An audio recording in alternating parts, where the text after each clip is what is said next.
back. I hope that the echo's gone. One thing about technology, ne, it will disappoint you. Mara, we are not giving up. Okay, I'm just waiting for Andiswa to join in. I've sent her the link. Mm.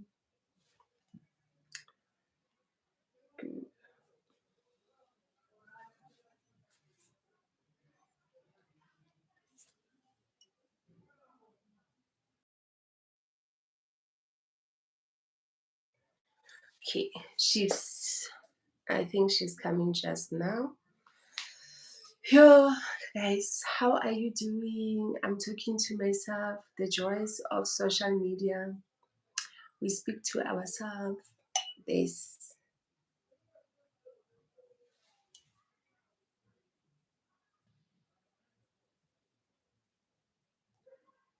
Hi. Second round. Hey, T. Selani. How are you, sis? Yeah, so, as kids, these things happen. It's fine now. Is it? The echo's gone. Yeah. I think Okay. something Okay, great. happened when it disconnected you and you had to reconnect again. Okay. So I'm going to ask you the question that I wanted us to talk about: financial advisors. How do we choose Okay. financial advisors? Because I think that's my current issue. I want to build generational wealth, but I don't trust financial advisors. And I understand that they need to get paid. I'm okay with it. But I feel like a lot of them, they are not really giving us advice that is best for us. A person will not even check if you have 10 burial covers, but they will give you a new one. Already you have 10.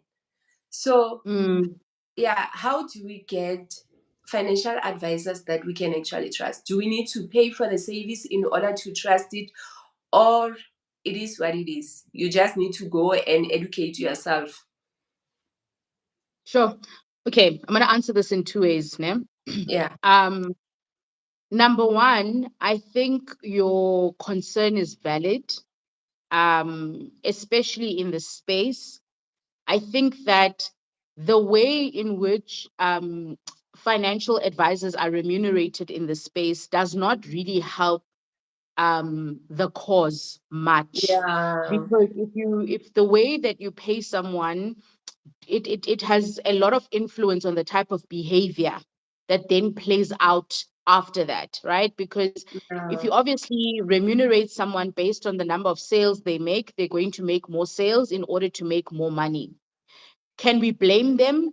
No, I don't think so, because they have families, they've got goals, and unfortunately, that's the way that remuneration works in the bigger space, which is something that is beyond an individual's control, right? That's the Yeah. first thing. So it is a valid concern to have, to say, well, how do I know then that this person has my best interests at heart, versus just pushing sales, right? Or just trying to execute. So it's a valid concern. The reason behind why that is because of the way that the remuneration structure works, not for a specific provider, but for the industry as a whole. So it's also not something you can blame on Mm. one specific provider and like absolve the other one. Um, the second thing is also, though, that a lot has changed in the industry in the past years, right?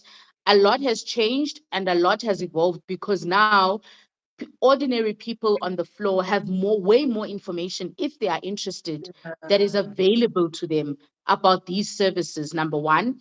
Number two, the regulation boards like the Financial Services Board, the Financial Sector Conduct Authority, also have rules, strict rules in place that prohibit people from doing certain things that are not to the best interest of the client. So there's a lot of work happening in the background to make sure that financial advisors abide by a certain rule. For example, you cannot recommend a solution unless you've done one, two, three, four, five, six, seven, eight, nine, 10.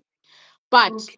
if but it needs an individual to be affiliated with a specific body and registered in order to sit under those rules. For example, if you go to a backdoor doctor to do surgery who has no certification, no qualification, and then you expect them to be clean and to cleanse the stem cells and to you Yeah. understand how that's an unreasonable ask, which is why Mm. it's so important for the ordinary person to make sure that the person that they are speaking to is not someone who just bumped into the industry and is now trying their luck. Are they accredited?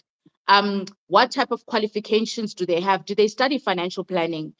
Did they get their board exams? How much knowledge do they have in the industry?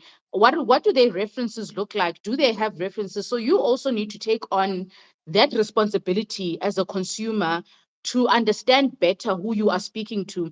And anyone who is a professional knows that they have to give you that information if you ask for it. What type of body are you registered under? Do you follow the code of conduct or the code of ethics when it Mm. comes to the financial planning space? How many years of experience did you have? What did you study? If you asked me and I was helping you, be more than happy to share that kind of information so that you know that.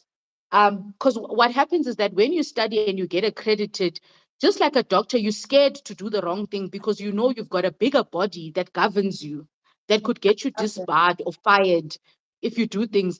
But now, if you're dealing with someone who's not really a professional, this is just a part-time job, then obviously they don't have enough skin in the game. So that's the first thing I would tell people: understand who it is that you are working with, make sure that they are accredited and they are registered before you go executing things that they've asked you to do. And then the last thing I would say is the fact that when it comes to the building wealth, ne, and the financial advice space, I don't think, and this is my personal opinion, it is possible to build wealth without financial solutions. Okay. Um, and what I mean by that is you can't be angry at the industry and then tell yourself that when now you won't take any insurance as a solution, you won't take any investment, any retirement.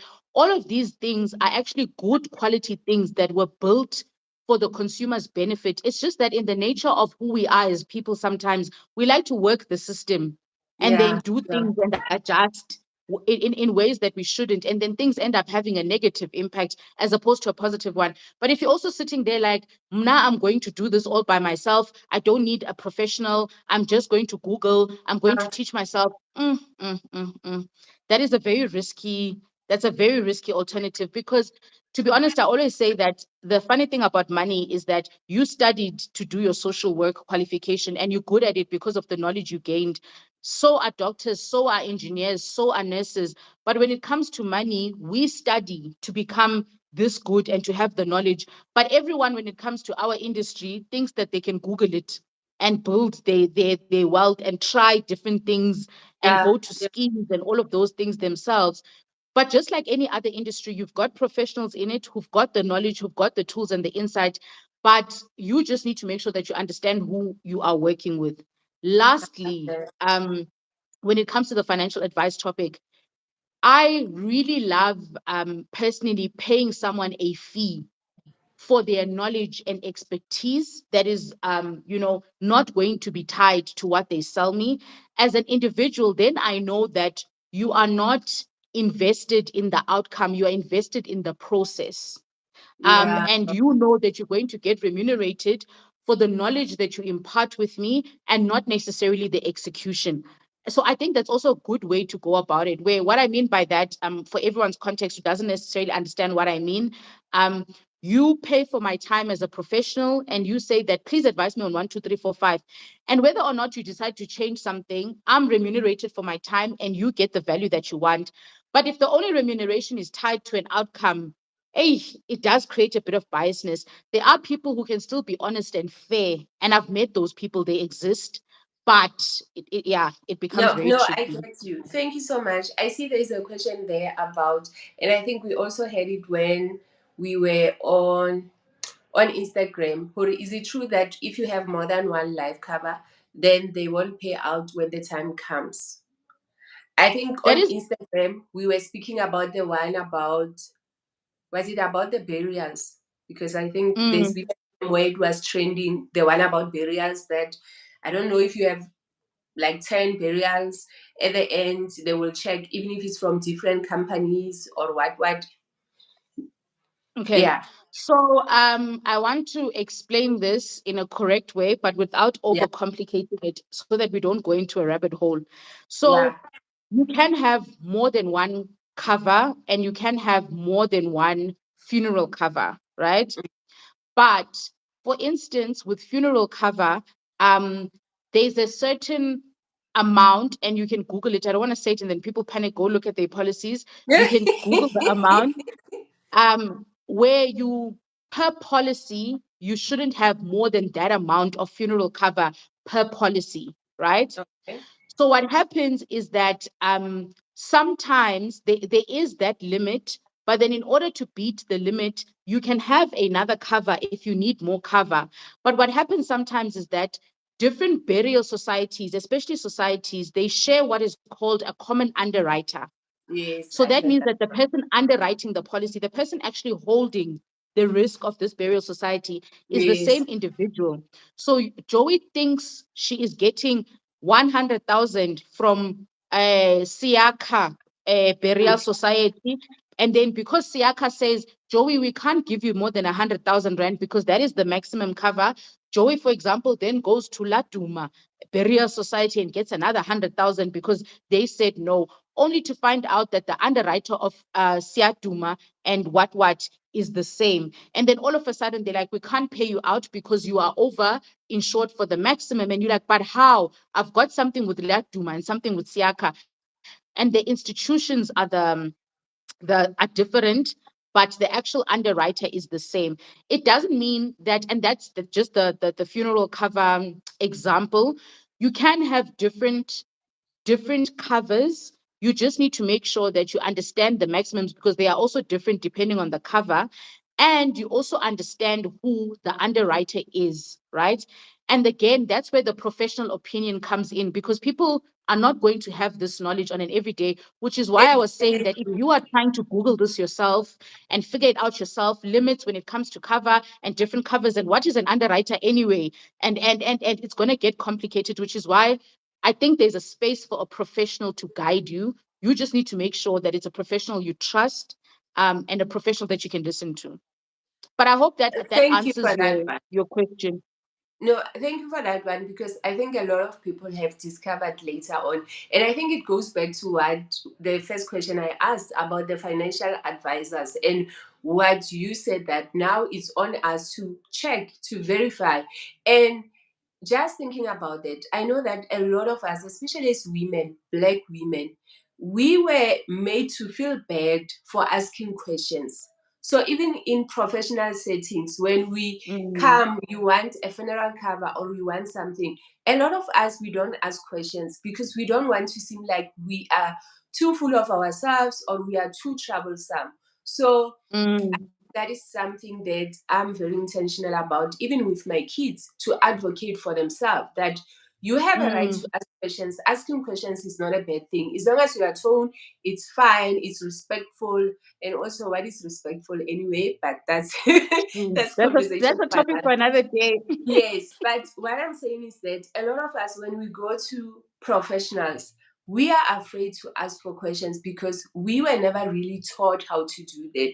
And Mm, on our life, you did mention that most of us, we do not have the knowledge. And I think that is where an expert, a professional comes in. Gauri, most of us, we don't want to spend money. And I think that's the point I want to come to. A lot of us will be like, okay, here I am. I want to build wealth. And when you are telling me to spend money, but I told you I don't have money, with which money mm, supposed to invest in the correct products or a financial advisor. So can we talk mm, about that? That sometimes in life you have to sacrifice, you have to invest in getting the correct advice. And most of us, we don't want to spend money, especially in things we can't touch. mm. I don't That's mind true. spending money When it on comes a to jean services, jacket. yeah, Yes, I don't mind that's spending money true. on a jean jacket or even on food because I can touch it, I Mm, can eat it, I can wear it. But when it comes to services that we can't touch, most of us, we don't want to. So how do we unlearn? Sure. That's such a good question. And I think I myself am a great believer in outsourcing. I am a great believer in outsourcing because it costs too much to figure everything out myself. It Yeah, it is way too risky. It works. It costs too much time. And but I understand where the feeling is, and sometimes I feel like there's something that Mandy posted on her status. If you guys know the millennial mom, and I was like, oh I my god, love I'm screen grabbing it. this. Yes, she said that she posted this written post. She was resharing it where it said that Black women outsourcing the things that take up time, I'm paraphrasing, is not, we need to stop as Black women thinking that outsourcing is a luxury. You have to clean, you have to cook, you have to, everything is yours. And outsourcing and paying is a luxury. No, it's not a luxury, it's a necessity because you can't do everything yourself. But we view it as a luxury. And I also come from that school of thought as well. It took me so long to finally agree to get myself help around the house because I was like, no, but I mean, it's not that much work. And I mean, it's only me and hubby and blah, blah, blah, blah. But I'm like, if I calculate the amount of time that is spent on this thing, I could be thinking of business ideas. I could be spending time working on a consulting. I could be doing so many things, but I'm busy like boggling myself down in this thing that I don't even, want to do, but takes up so much time. So I think it's, especially us as females, we really, really struggle with outsourcing and with paying. And the thing with money is that unfortunately, you stand to lose way more trying to figure it out yourself than just outsourcing and letting somebody figure it out for you. And I think, especially when it comes to money, the sooner we understand that, just like any other profession where people invest time and energy in figuring out how to do something and becoming competent in it, we do the same things when we study. So why then, when it comes to certain divisions, you don't want to spend money? Because my question with that would also be, when you are sick and your arm is swollen, are you going to Google how to cut it so you can see if, or are you going to pay someone, a doctor, to have a look because you're too scared to lose your arm, or put something that you shouldn't? When you are going through emotional trauma and you are really struggling and it's affecting you and you feel like it's going to lead to depression, are you not going to book yourself into therapy? Again, something that we struggle to do because we feel like we That can one is, figure out our yeah, own it's also emotions. there. We can Yeah, figure out our own emotions. We can talk to our loved one, but sometimes you need professional help. And I think we just need to get to a space where, just like you're a professional in your own environment, understand that somebody else has built competence over the years to be a professional in theirs, and leverage of that instead of trying to solve it on your own. So I think the sooner we value that, the better. And just like a doctor, why would you risk with your money? If you're not willing to risk with your health, why are you risking with your children's future? Why are you're you risking with your generational wealth resource? If you're not willing to risk with your health, you do go to a doctor, then go to someone who's a professional, and we're willing to do our eyelashes. We're willing to have them done by a professional because we want to look good and we don't want to mess it up. But when it comes to money, hi, I'll see. Like, and it's been 10 I years and think you've been trying to see. to see you're I'm dropping so many gems, like you are talking to my heart and my mind and everything. Mm, That is such a good question. Why are we willing to risk it with money? But then I think it comes back to, I actually did a video and I was talking about how a lot of us, the way we see money, we see it as evil or as mhm, bad. So maybe the reason why we do not want to invest in it is that somehow at the back of our heads we feel like it's a bad thing to have money. It's a bad yeah. have lots of money. So instead of investing in it, it's okay. I just need a bit to survive, and it's okay. And some of us, we are so used to surviving. I remember talking to a friend of mine, and I was saying to her, Mm, do not be attached to poverty. Do not be attached mm, to struggle, because a lot of us, mm, we can't see ourselves apart from struggle or apart from suffering. A lot of women, and that's where you are saying that getting help is not a luxury. I say that too, that if it was up to me, everyone will have a helper. because it's Mm. not luxury, it is a necessity. You are not doing it because you are lazy or whatever, but it is a necessity. So I think somehow in our mind, we are afraid to have money. We are afraid, yeah, we are afraid to have money, hence we do not want to invest in it. And we are so used to us being, we are hustling, we are suffering, we are surviving, Yeah. and that we don't know what will we do if we have abundance. And that is where Mm. some parents that I've had conversations with, they will actually say that as long as I took my kids to school, I don't need to leave them anything else. I took them to So, school. The way I survived, the way I made sure that I've got the home, I've got the job, they have to do the same thing for themselves. And I'm like, mm, do you know how it always makes me sad when I think of things like that, because one of the things that really contributed towards the perspective that I have, especially when it comes to children, even though I don't have any of my own, is tutoring. I When I was in varsity in first to work tutor for high school children, and obviously to afford a one-on-one private tutor for your child and not a school environment, we obviously serviced specific schools, and I did that in yeah, Durban where I grew up. And then when I moved to Joburg, the same agency, tutoring agency I used to work with, I continued as well. And going to those homes, because I used to tutor the kids in their homes, mm, going to those homes blew my mind. It blew my mind that the students I had studies, right? They had studies, like mm, actual studies. mm, They had bookshelves, like mini encyclopedias. There was the internet. I was a tutor for accounting, maths, and I used to tutor isiZulu as well, because they did it as a second additional language. And sometimes I do English for lower levels. But they also had another tutor for physics, and another tutor for life science. And I remember this one particular student that I tutored for years used to play soccer, he used to play rugby, and I kept thinking to myself, my God, I was competing with people, because now I'm in varsity and I'm thinking about my high school days and my primary school days and mm, the peers that I had in school. And I'm like, yo, I used to give myself grief about why I'm not getting 90% because I was an A student. And I'm like, I was competing with someone who's got one-on-one tutorials every single day, like giving them extra support and extra courage and all of those things. And my point there is that the competition is tough. The mm, competition is very tough out there.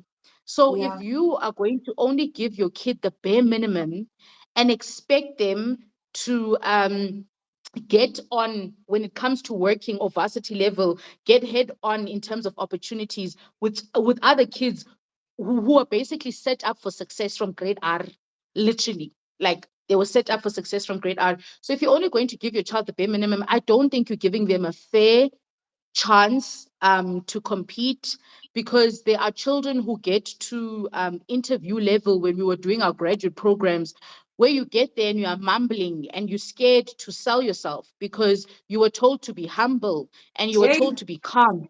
And this kid is like telling you their strengths and how they've used their strengths to their advantage, and they're confident and they can express themselves, they can articulate themselves properly. mm, And you coming there like, I don't want yeah, to, just because of your environment. So it's tough, guys. Like it's too tough of a society right it is, now it to is, just give your kid the bare minimum. Even with education, now everyone has a degree. Many people apply with a degree. So now you're trying to make yeah, sure you can afford for your kid to have honors and masters so that they can compete at a higher level. The stakes are high. I think we and just you can't are afford to so right. give children bare minimum. Because you know what, as you're speaking about everyone has a degree, you are so right. I remember for most of us, having a degree was a big deal. But when you look at it right now, and when you had a degree, you had more of a guarantee that you're going to get a job. Yep. But currently, Yep. what's happening, there are graduates who are unemployed for such a long time. So I saw that one of the comments from one of my sis Bulelwa, she's saying, especially if you have a low salary, the reality is that times are hard. I'm the first one to acknowledge. Mm, And also, I know that a lot of us, we are starting from the bottom. We are starting from zero. mm, Most of us, we don't have an inheritance. Some of us, even now, we are still surviving. But my point is that if you are able to, please give your kids those opportunities. And you know, when you are trying, your kids can see that you are trying. But and my they issue also try. yeah, my issue is when you are able to give them those opportunities, but you are saying no because you feel that when you survived, and because you Mm, survived, they are also supposed to survive with less things. As we are speaking about, like some kids, they have tutors, and that's an extra cost. For some parents, I understand. Like even for me, Oki had a tutor. Like it was a lot for me. You know, where you're trying to be like, Mara, do you need one? But you see that he needs one. mm, You know, and sometimes one of the things I have to keep on unlearning and catch myself. I will always go back to the way that I used to study alone. No one said, Joey, you must study. I will do my homework. mm, I will read books. When mm, I went to varsity, no one went with me to varsity to apply. I had to apply for myself. When I was at varsity, I had to push myself, you know. So mm, for a lot of us, we had to push ourselves to be where we are. But that is not the mm, norm. If you look at other races, their kids, they had someone who was pushing them. They had someone who was opening doors for them. They had someone who was connecting them that's to true. someone else, That's true. and that should be a norm for us. We really need to fight for that. I wanted to come back to the issue of insurance. I think it's so important Mm. because for me, Before we go to insurance, ne, can I yeah. must YouTube lives are very long, so it's fine. We're not pressed for time, right? So I've seen them, they can go over an hour. Okay. Um, what I wanted to say, you make such a good point about we know that not everybody can afford Yeah. an extra tutorial or like a very good private school and all of those things. But guys, I think when you prioritize something as important, there are always other things that you can do. And sometimes it's not, I don't think it's taking them to a specific school or giving them tutors, but it's prioritizing the importance of that part of their lives. Let me make an example.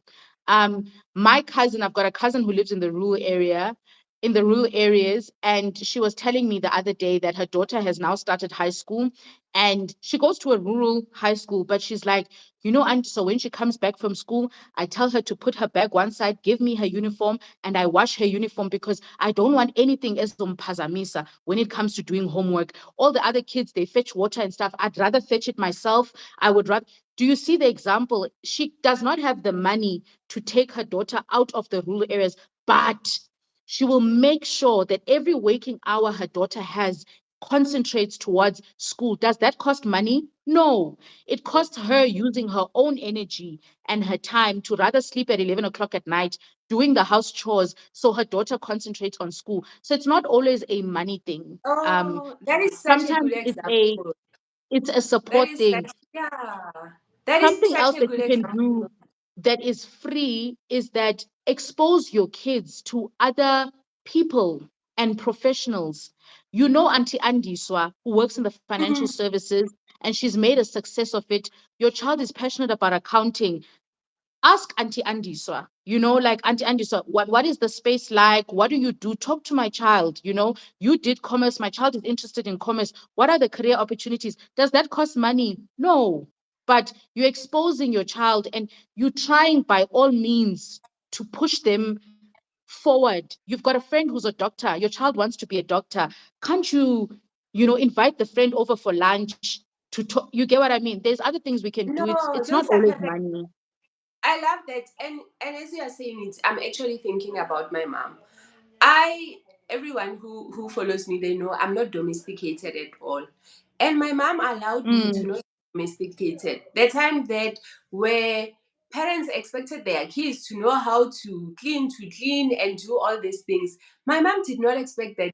You will find So you me can get a reading a husband. book. You will find me watching TV. You know, That is what I was aspiring to be. So my mom allowed me. Mm-hmm. Everyone, I remember the whole family was so stressed that, oh yeah, nah, she's not going to get married because she doesn't know how to do all. Mm-hmm. And my mom did not care because she saw that my child loves education. My child enjoys learning. So she invested in that. So I'm just confirming the example. So she couldn't invest money because she was a single mom, Exactly. but she invested. Exactly. She made sure that I focus on the things I'm interested in. I remember I used Yes. to be involved in all the clubs. Like I was in the SAPS youth desk. I was somewhere in some political parties. Like because I understood our situation that my mom did not have money to take me to varsity. So, but I knew that Mm. I was going to try to make a way, and she supported me. So, thank you so See? much for giving us a practical example because sometimes as parents, especially if you don't have the financial means, you feel like you are failing your kids. Oh, I see. Mm. Thank you. And I'm sure everyone is like, you are spoiling your kids. You are. That's, guys, can Oh, we also, and I feel like another topic for another day is this thing of growing up and having marriage be the only aspiration as a young daughter. I hate And that for that's girls. what you're aspiring to, and that is what you are working towards. It's to become someone's wife. But anyway. No, no, we will have that conversation. I just wanted to say that about the chores that Selani talked about. I don't know which, Mm, there's someone, if it's not, I don't know. I was reading someone, I forgot, one of the writers, and he said something that he said to his kids that you are not going to do chores. Instead, for your chore, you need to finish a book. And for every book, mm, I'm going to give you a certain amount of money. So his kids, mm, their choice was to read a book. So he was encouraging the kids to be readers. And all his, mm. I forgot which author, I look for it.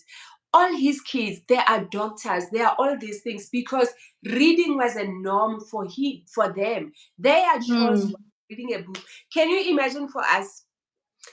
I Yo. parents from my channel, those who follow me, they know I did a video where I was like, I low key judge people who say they don't like reading.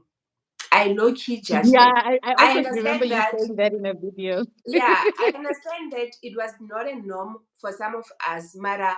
It's not something we should embrace. Even if you don't read a physical book, now there are audios. So you need to Yo, expose your kids. there's And the other thing, podcasts. we come back and we complain that our kids are not reading.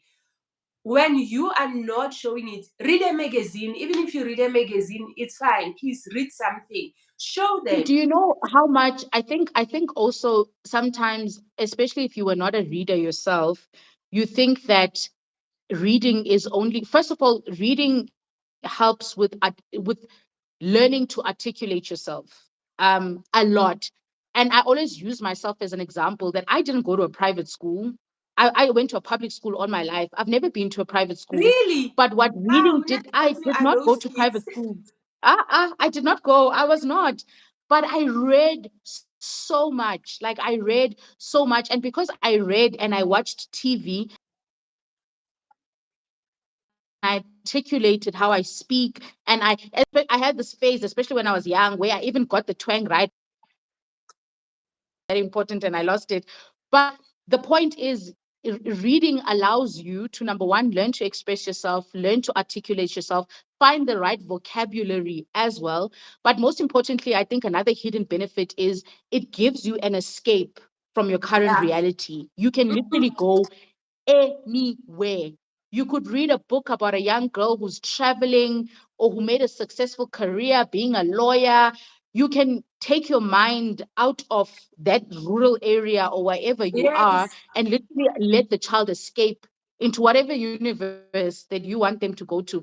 And it's such a nice thing, man. But yeah. No, many benefits. I always say I'm the person that I am because I always loved reading, and because I was reading all these books, they made me believe that there is more out there.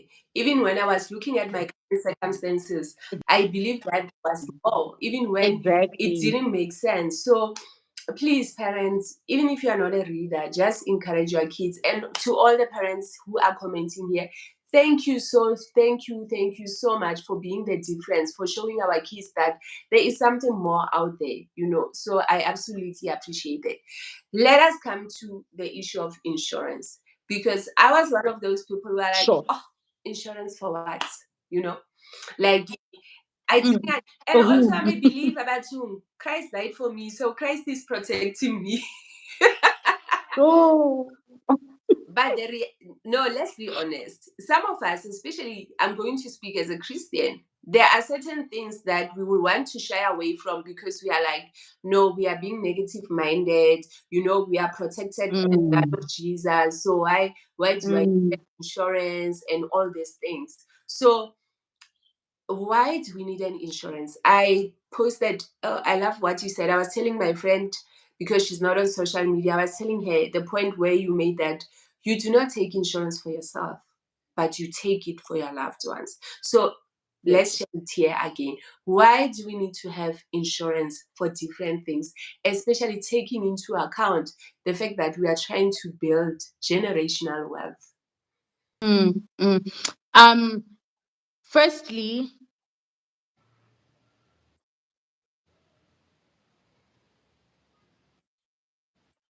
the hidden secrets of building generational wealth.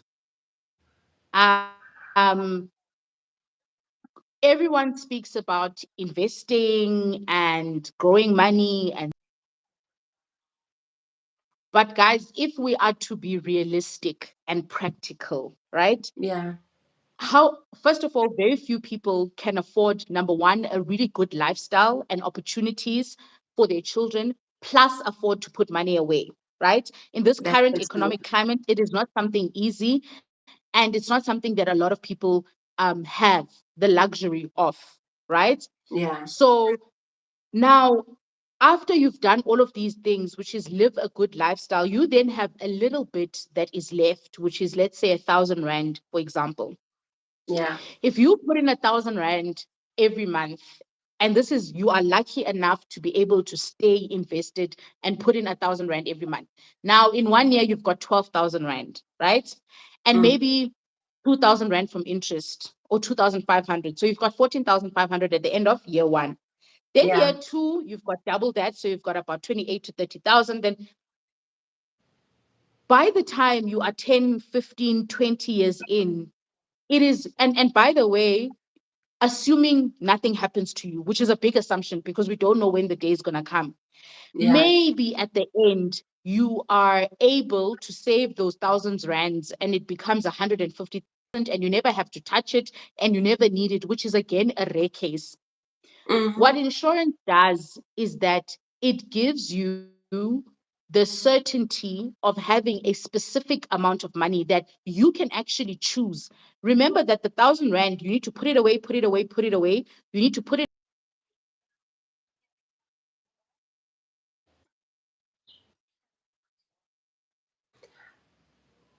Mm. out. So there's definitely a space for savings and investments.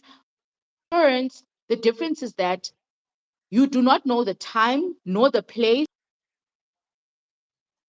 and it allows you to put in a smaller with a guaranteed of getting a specific amount of money at a specific time, right? Um, Now the question of saving and investments have their place, but insurance definitely does. And what I always also respond to people who say that they don't need insurance, my question is always, to get, for example, my age and my health, if I got 1 million rand cover, it would probably cost me 200 rand on an average a month, right? Mm-mm. And let's say I put in the 200 rand, and in the next 20 years, God forbid something happens, then my family members and dependents get 1 million rand. My question is, when is this 200 going to become a million? So if I don't take insurance and I save the 200 rand times 12, times how many years in order for me to get 1 million rand out? Yeah. And how long would it take me? So there's a big difference between saving and investing, insuring. And I think thing that we need to understand as well is the time thing. You don't know how long you have to invest for your kids' education. So telling yourself that you're not going to have insurance to pay for your kids' education and you're going to put What if you put money away for 6 months and something happens? They're going to do, because you've got 6 months times 1,000 rand, which is 6,000 rand, versus a cover that would have paid out a specific amount of money after 6 months. So I think it's important for us to understand the difference. And it's also important for us to understand that very few people can save themselves to 1 million rand, guys. Let's be honest. If you put money away, when are you going to get to 1 million rand for the average person? No, very few of us. I see there's a comment from Sis Bulelwa, and I think I understand her. She's saying, my beef with insurance is the inflexibility. It makes me feel like insurance companies are taking advantage of our ignorance. Yeah, where's that message? Yeah, they are not for the people, they are for themselves. Did you hear me? Yes, yes, I You did. know, I was also reading the message because I didn't want to miss it. I didn't want to miss anything. So I also read the okay. message. Yes, do you want to go first or? Yeah, I think I wanted to say something that Habi once taught me, which I didn't like. He likes saying that we must understand that every business is there for themselves. No one is starting a business because, yes, as much as you are going to benefit somehow, but they also want to benefit. So he likes using this example, especially when he talks about like the lotto and casinos, that people will be like, yo, imagine they want to give us 10 million. And he's like, no, there's no way they want to give you 10 million. They know that they will be benefiting. And how many chances are you going to get that 10 million? So I think with insurance, it's the same thing. They also want to benefit. Hence, they will update and change terms and conditions as when they see things are now happening and now they are trying to protect themselves. Because recently I heard that now for South Africa, they don't cover for natural disasters. Since now we have natural disasters. So I fully agree with you, Stacey. Most of the time, Lynn and I feel like that worry. They are not really for us. But then I remember that it is a business. It is not a charity organization. That's how I feel, even though it annoys me. So please answer us. Yo, I feel like Happy already answered. I feel like Happy already answered for us. Because there's so many layers to that question, and that's a good question. Or thanks for sharing, because I think Mm, it's more a statement or a thought than sharing. I feel like the lotto example, I'm going to latch onto that because it's such a good comparison to make, right? mm, So the way that insurance works, right, is that let me make a very simplified example. It pulls a group of people together. That is all of us and our premiums, right? And all of us contributing towards insurance. We sort of formulate what is called a risk pool, right? So we yeah. are all putting money together into this pot, right? This is insurance. We are all putting money into this pot, and then they sort of take a risk, and that's another thing people don't understand. And I'll explain because I come from that industry. Insurance takes a huge risk on people's lives because remember that you are covered from the first premium that is deducted for life cover, right? Or for death cover, meaning Mm, that the insurer does not know how many 200 rands Joe is going to put into the bucket before she mm. needs to claim her 1 million rand. Oh, I we know never of thought about cases it like. I know of cases where people have paid three premiums of 300 rand, three premiums of Mm, 300 rand, and then insurance needs to pay out millions. And they did pay out millions after three premiums. The person paid three premiums and then passed away because of a natural disaster, got hit by a car.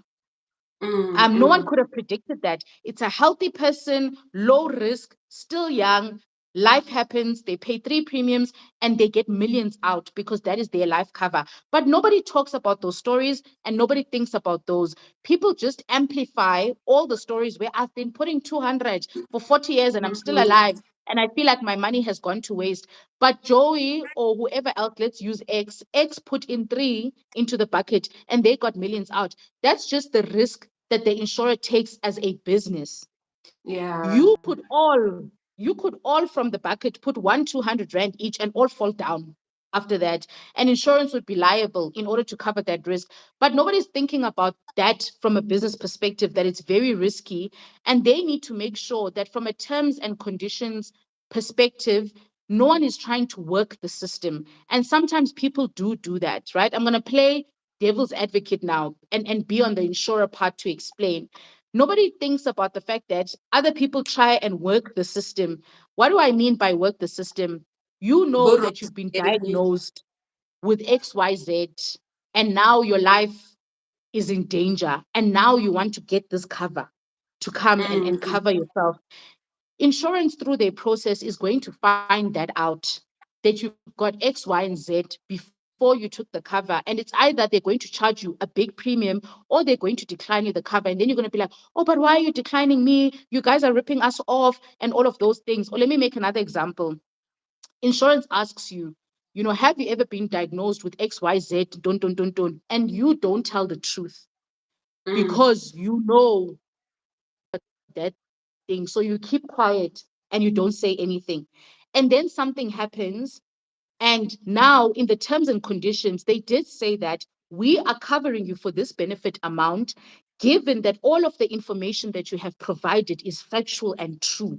If there are any discrepancies of this information, that may or may not affect the validity of the claim. That and condition is there, and it warrants you to tell the truth. You don't tell the truth, you get the cover without telling the truth, and then insurance peñas after your claim to find out that how.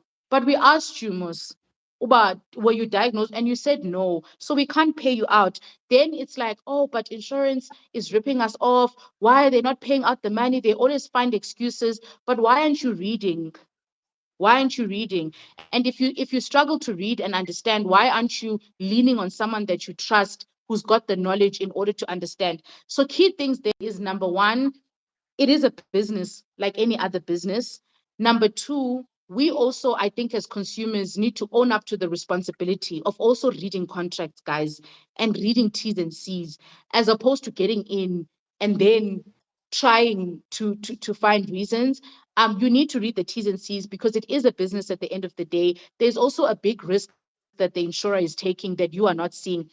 And lastly, it's very interesting to me though with financial solutions where people will be like, for example, no, but I feel like insurance is a rip off. Why should I pay this 200 rand for so long? And then you buy a bag for 40,000 rand, and that's okay. It's a big house. And that's okay. That's okay. They're not ripping you off. They are selling you material with a brand for 50,000 rand. And that's okay. That's not a rip off. That's understandable.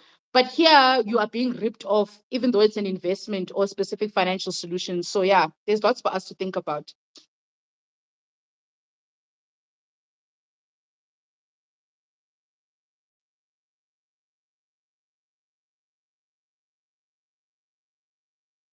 So, I lost you, Joey. You just froze. So, I'm not sure if it's me or if it's you that's frozen.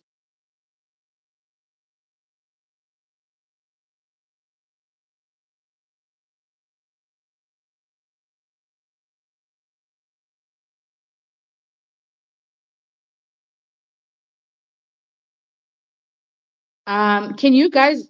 I lost Joey too. Okay, cool. So it is Joey. I'm gonna respond to the comments while she tries and gets back. Um, so the thing is, I'm gonna respond to Bulelo's other comments while Joey makes her way back. I hope she can come back. I think what makes more sense, I understand why saving and investing makes more sense, but my question is, how much money do you have to how much money do you have to save, and how long do you have in order to reach that specific amount? And thirdly, how guaranteed are you that you have the luxury of time? That's where I feel like insurance serves a specific purpose that is different from savings and investments. If we had enough money and cash and affordability to just save our own millions, for our children's education and for all of those things, should something happen to us, that would be the perfect plan. and a solid one. But very few people can afford to do that. And there's also the thing of time. Do you have a year left? Do you have 5 years left? Do you have 10 years left? And how many thousands rands will you need in order to get to that 2 million rand mark? I think that's the problem. Joey says she doesn't know how to come back. Okay, let's see how we can get her